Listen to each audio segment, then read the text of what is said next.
நம்ம ஆக்டிவ் வாய்ஸில் வந்து சப்ஜெக்ட் முன்னாடி இருக்கும், ஆப்ஜெக்ட் பின்னாடி இருக்கும். இதில் அப்படியே ஆப்ஜெக்ட் வந்து முன்னாடி ஃப்ரண்ட்டில் எடுத்துக்கிறோம்.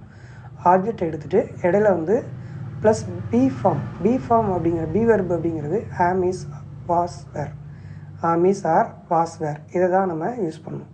ஸோ அதோட சேர்ந்து பாஸ்ட் பார்ட்டிசிபிள், அதாவது வெர்போட தேர்ட் நிலை, அதை வந்து நம்ம யூஸ் பண்ணணும். அடுத்தது வந்து பை யூஸ் பண்ணணும். அதுக்கப்புறம் நம்ம சப்ஜெக்டை யூட்டிலைஸ் பண்ணணும். ஸோ இதுக்கு மாற்றும்போது இப்போ அப்படியே பாருங்கள், அந்த ரவி ரோட் எ லெட்டர் அப்படிங்கிறது ஆக்டிவ் வாய்ஸ். அதுலேருந்து நம்ம எப்படி மாற்றிருக்கோம் அப்படிங்கிறத பாருங்கள். A letter was written by Ravi. இந்த எ லெட்டர் அப்படிங்கிறது ஆப்ஜெக்ட்டு, வாஸ் அப்படிங்கிறது நம்ம பி வெர்பு, அதுக்கப்புறம் ரிட்டன் அப்படிங்கிறது ரைட்டோட ரிட்டன் அப்படிங்கிறது தேர்ட் ஃபார்ம்.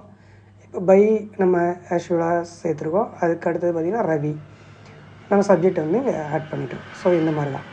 இது மாதிரி வந்து ஒவ்வொரு டென்ஸுக்கும் நம்ம எப்படி மாற்றணும்